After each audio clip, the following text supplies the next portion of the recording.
stretch his body to reach it. I waited until he had his back to me, with his hands raised high in the air, reaching for the window frame. Then I opened my purse, took out the gun, aimed very carefully at a spot just in the center of his left shoulder blade, and pulled the trigger 4 times. Sally!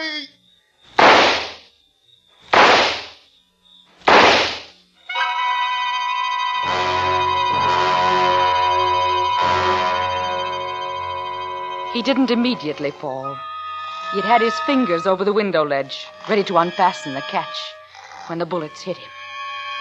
With some terrible effort, he dug his nails into the stucco to keep himself from dying. Once he tried to turn his face and look at me, but he hadn't that much life left. At last, he fell.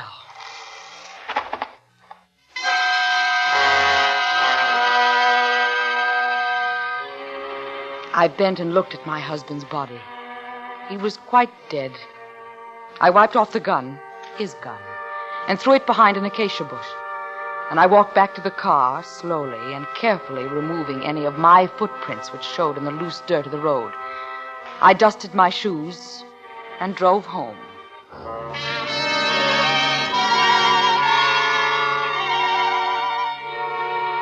I put the car in the garage and went in and had my shower, and lay down in the library to wait. A few minutes after the grandfather clock struck 11, the telephone rang. Hello? Mrs. Skinner? This is she. This is Jonathan Brown at the sheriff's office. I have some bad news for you. Oh, what is it? Mr. Skinner, ma'am. He's been killed. Mrs. Skinner? Hello, Mrs. Skinner? Are you all right? I waited quietly for a moment, then I let the phone fall to the floor. Mrs. Skinner? I listened until I heard Jonathan Brown hang up, at which time I replaced my telephone on its stand and went into the kitchen for some ice, which I put in a large Turkish towel. I then arranged myself on the living room divan and again waited.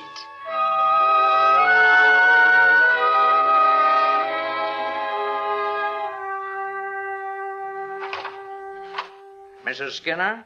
In here, please. Oh, yes. Thank you. Are you all right, Mrs. Skinner? That was a stupid thing for me to do, breaking the news that way, you know. I'm all right. I came over as soon as you, dropped the phone. I felt faint suddenly. And no wonder. Tell me what happened, Mr. Brown, Jonathan Brown from the sheriff's office. Mr. Brown, please sit down. Oh, thank you. Well, your husband was up at the Johnson house this afternoon, as well as we can figure, up there on the side of the mountain, you know. He must have been trying to get into the window, and somehow somebody, shot him. You sure you want me to tell you? I'm sorry. Go on, please. We looked around the place, couldn't see anything, although we found the, weapon. It was a gun. Found it in the brush near where he was, no footprints or anything. To think that my husband shot... Oh, there.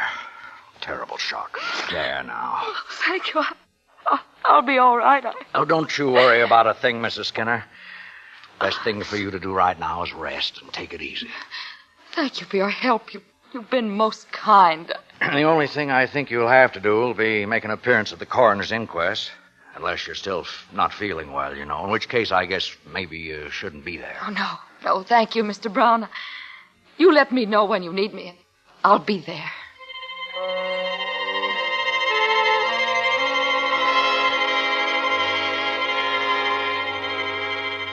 I slept very well that night. How much better a position I would hold as the tragic widow and as the discarded wife of a successful man. The next few days, a few photographers and newspaper men called, but they were kind and gentle and didn't make too much bother. Finally, Mr. Jonathan Brown called to say that he would send a car for me on Friday morning, the next day, as it turned out, to take me to the coroner's inquest. The small courtroom was crowded, and almost everyone there eyed me with great sympathy.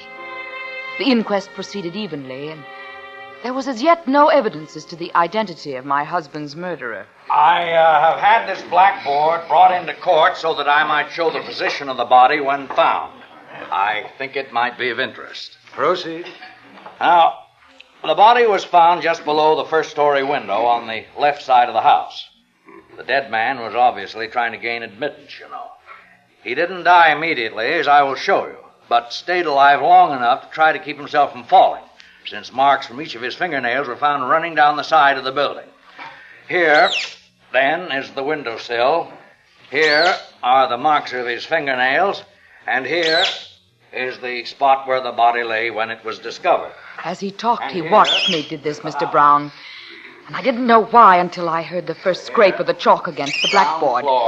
For one awful moment, it was the sound that had been made by my husband, as he tried so desperately to hold himself alive. I found myself tightly clutching the wooden table in front of me, my arms and body tense, trying not to faint. Now, since a large deposit of the dried stucco from the building was found under each of the victim's fingernails, I believe I can best illustrate the manner of the victim's last moments with a physical illustration.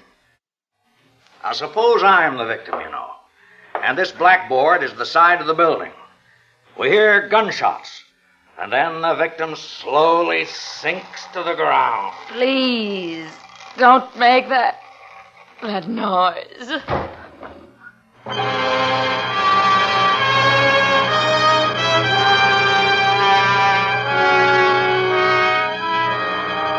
Autolite is bringing you Miss Ann Baxter with Joseph Kearns in the 13th Sound.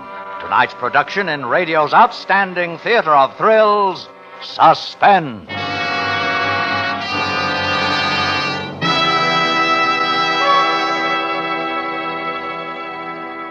Hey, Joe, any more sound effects for the Autolite Stay Full battery? Why, sure, Harlow. Ah, that's the water that gives the Autolite Stay Full battery over 3 times the liquid protection of batteries without Stay Full features. That's why this famous battery needs water only 3 times a year in normal car use. And what's this, Harlow? Why, that's the dependable starting power of the Autolite Stay Full. Every positive plate is protected with fiberglass retaining mats to prevent shedding and flaking and keep the power-producing materials in place for longer life, as proved by tests conducted according to accepted life cycle standards. And friends, you'll be as happy as a lark with the greater convenience and dependable starting power of the Autolite Stay Full battery. Only your neighborhood Autolite battery dealer has the Autolite Stay Full, and he's equipped to give you the best in battery advice and service. So see him, and he'll make sure that you're always right with Autolite. And now, Autolite brings back to our Hollywood soundstage Miss Ann Baxter in Elliot Lewis's production of The 13th Sound, a tale well calculated to keep you in suspense.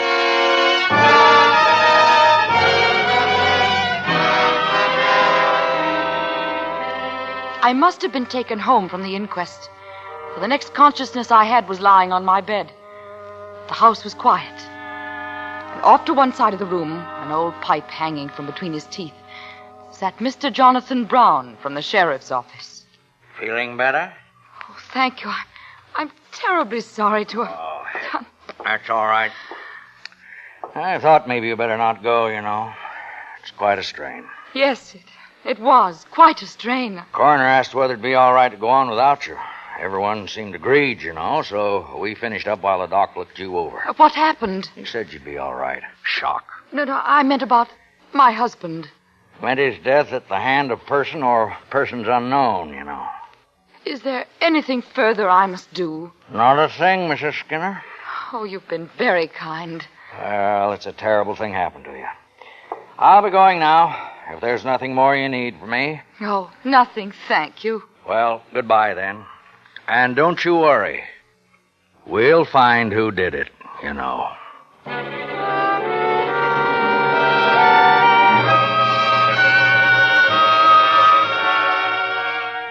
After he had left, I had the time to be angry at myself for my behavior at the inquest. What must the people have thought? To faint only from the noise of a piece of chalk on a blackboard. I wondered if Mr. Brown had suspected anything because As I remembered, he had been watching me as he drew those silly little diagrams on the board. He hadn't been looking anywhere else, not at the coroner, or at any of the reporters, or even at what he was doing.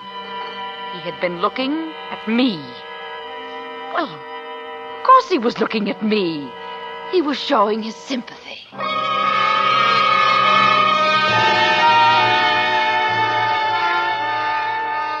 I slowly allowed myself to return to my former position in the community.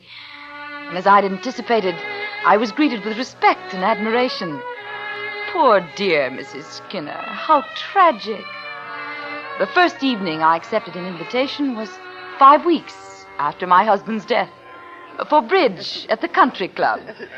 Oh, I'm terribly sorry. I wonder if you'd forgive me. Is something wrong, Melissa? Well, I have a terrible headache.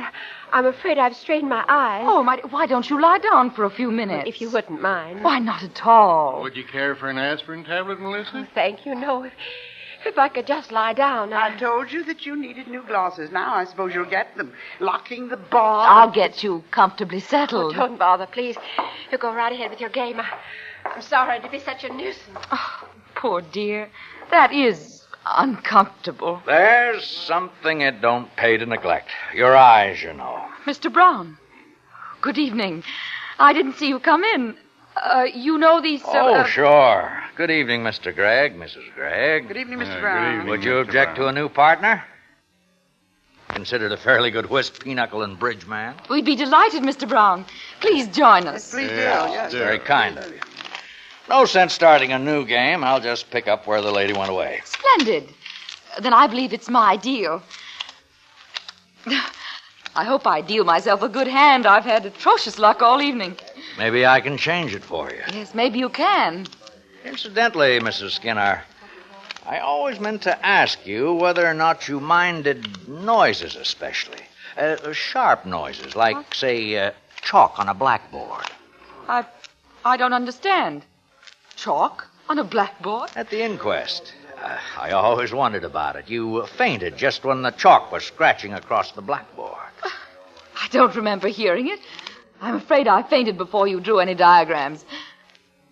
I assume that's what you were planning to do?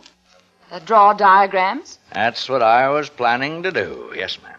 Yes. Ah, there we are. Oh, I'm sorry. Let me... That's all right. I can reach them. Something wrong, Mrs. Skinner? I didn't...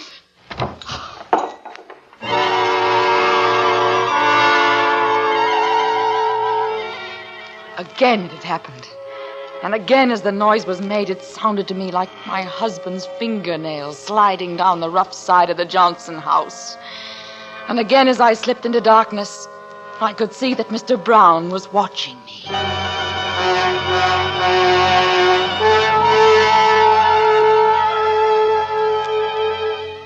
I stayed at home for the next few days. I canceled all appointments. By Friday of that week, the musical group of which I was chairman was giving a concert of chamber music, which I had to attend. I went to the musicale alone, studying my program, when Mr. Jonathan Brown entered. I tried to avoid his eyes, but he came directly over to where I was sitting and took the place immediately next to me. Is this seat taken? Oh, good evening, Mr. Brown. Mrs. Skinner. Well, good evening. I didn't recognize you, you know. I was to be joined later. Oh, I'll just sit here a moment then.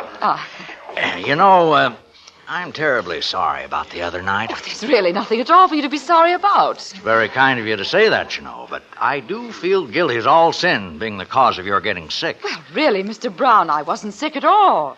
It was very close at the club that night, if you remember. Yes, ma'am, it was. Well, just so I don't feel it was my fault, you know. No, I don't want you to feel it was your fault. Well, that's very kind of you, you know. Oh, if you don't mind, I'll stay till whoever holds this seat gets here. That's quite all right. Thank you. Thank you, and welcome. We crave your indulgence and a certain open-mindedness for giving a fair chance to the first piece with which we're going to open our program this evening. The title of this piece is The 13th Sound, and the composer is Julian Carrillo. Now, this piece is what you'd call, I guess, modern music, and the really unusual thing about it is that the instruments play in quarter tones. Now, a quarter tone is somewhere in between the other tones, like we're accustomed to hearing. So on this following piece, the instruments are not playing like you would think, out of tune. This is the way it's supposed to sound. Thank you. Well, tune up, gentlemen. This should be very interesting, don't you think, Mrs. Skinner? The 13th sound. Have you heard it? Oh, what? No, I haven't. Too hot again, Mrs. Skinner? It does get stuffy in here, you know. I'm all right. It's hot in here. Oh, you look terribly peaked. You sure you're all right? I'm quite all... Excuse me.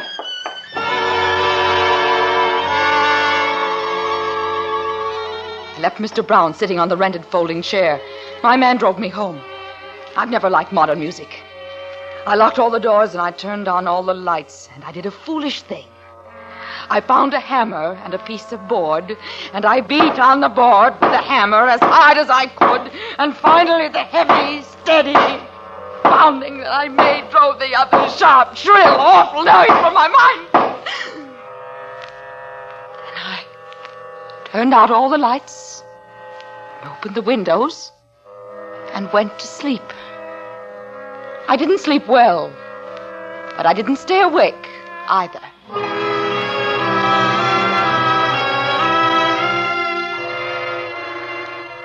I hadn't set the alarm next to my bed when I first awoke the next morning. For a minute, I couldn't remember what had happened. I felt drugged. And I heard the gardener mowing my lawn, and I looked around my room and saw all my familiar possessions. It had been the heat. Both times that I had fainted, it had been close in the room. And the first time it had happened, at the inquest, I'd been overwrought and disturbed. Anyone would have fainted at her husband's inquest. There was nothing strange about that. I looked at his picture on my dressing table. He looked so smug and safe. How happy I was to be rid of him. I got out of bed and put on a lovely chartreuse brocade housecoat I'd just gotten and went downstairs. Then I heard... What? I didn't know. I didn't care. I knew only that I had to stop it before it happened to me again. Stop it! Please, stop it! Pardon me, Mrs. Skinner? Get out of here. Who told you to do your work here? Did someone tell you to make that noise near my house? No, ma'am. The lawnmower wasn't cutting. I had to sharpen it. Get out! Go on, get off this property at once! Yes, ma'am. Yes, ma'am. Go and don't ever come back, do you hear? Don't ever come back! Good morning, Mrs. Skinner. It's a lovely day. I turned and ran back to my living room. I stood shivering there in the beam of sunlight. I waited for him to come bursting into the room after me. I waited. But nothing happened.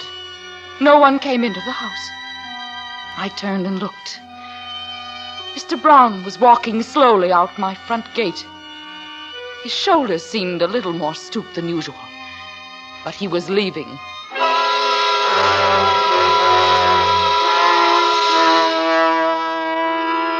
I went up to my room. I knew what I must do. I carefully packed all my clothes because I was going away. Halfway through my packing, I went downstairs for my coffee, and then the doorbell rang. Who is it? It's Miss Gregg. Oh, just a moment.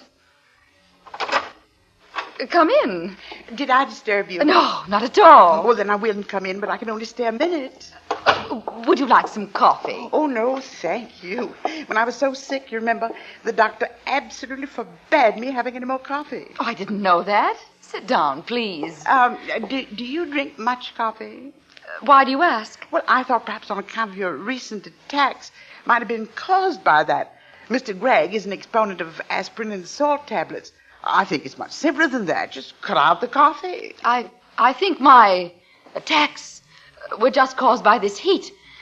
I'm planning to go away, where it's cooler. Oh, how splendid. That will certainly help you. I don't mean to be disrespectful, heaven knows, but perhaps you might meet a fine young man who will... Well, perhaps. When do you plan to leave? Tomorrow morning. I'm leaving for New York. Oh, that's terrible. I beg your pardon? Oh, the clubhouse.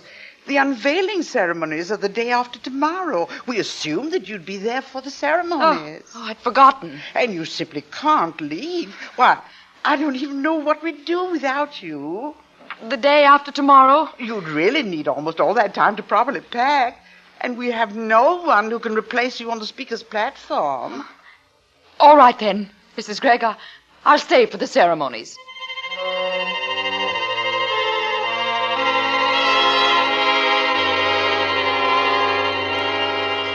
So I put off my trip. I packed carefully for it and stayed at home for the 2 days. I made my reservations and prepared to close my house. The day of the unveiling, I ordered my bags sent to the station, gave directions to the caretaker, and then drove to the new clubhouse with Mr. and Mrs. Gregg. The building was really very lovely. It was almost ready for occupancy. This day we were unveiling an heroic figure which graced the entranceway. Isn't this exciting? Yes, very. You ladies have done a marvelous job. Oh, thank you. What's that fella doing up there? Where? Oh, see? Up on the roof. The workman? Oh, yes. It makes me nervous to see people at such heights. He is awfully close to the edge. Oh, he knows his business, I imagine. Yes. I'm very anxious to hear your little talk, Mrs. Skinner. Thank you. Well, I think we should get on with it, eh? Why, I believe it'll only be a few more minutes. Oh, no. A what? What is it? Well, good heavens, look. That workman, he's going to fall. Well, can't someone catch him? He's hanging onto that rope. Oh, some of the men are running up there now. No, they've got to catch him. They will. No. Oh, he's falling. I did it. What? I did it. Nonsense, Mrs. Skinner. You had nothing to do with it. I did it. I killed him. I did it. Oh, you don't know what you're saying. You're upset. I did it. I killed him. I did it. Mrs. Skinner, let me take you home. You're not well. I killed him. Oh, let me take you home, Mrs. Skinner. I killed him. Listen to me. Don't you understand? I understand. I killed him, Mr. Brown. Stop that noise. Can't you hear it? I killed him. I killed him. I know, ma'am. It's going to be all right, you know. You just come along with me.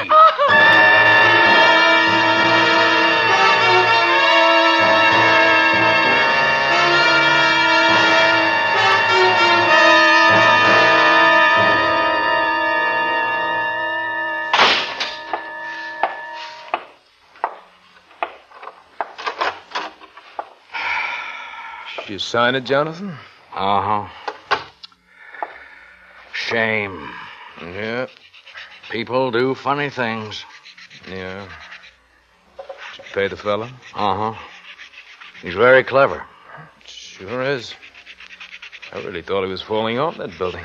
He used to be an acrobat. How'd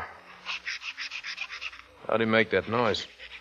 He was holding 10-penny nails in his hand.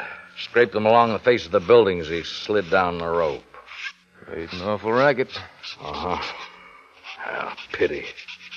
Nice lady, you know. Yeah. What the devil are you doing? Huh? Oh. Fixing my nails, I guess. Well, cut it out, will you? Yeah, sure. What's the matter with you? That noise makes me nervous, I guess. You know?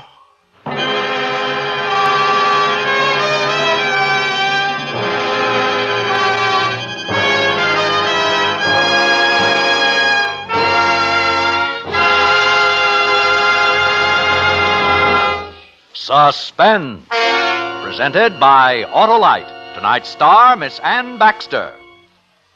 Friends, this is Harlow Wilcox again to remind you that Autolite is the world's largest independent manufacturer of automotive electrical equipment.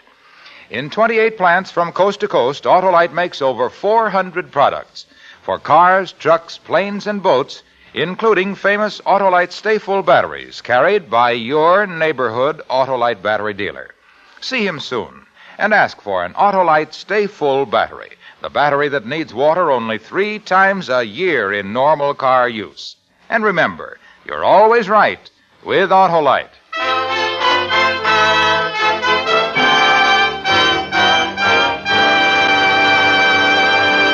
Next week on Suspense, our star will be Miss Rosalind Russell in When the Bow Breaks. And in weeks to come, you will hear such famous stars as Phil Harris and Alice Faye, Charles Boyer and Jeff Chandler. All on Suspense.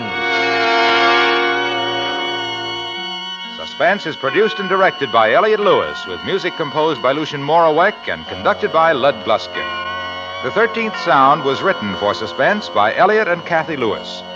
In tonight's cast, Joseph Kearns was heard as Mr. Brown, Florence Bates as Mrs. Gregg, and Norman Field as Mr. Gregg.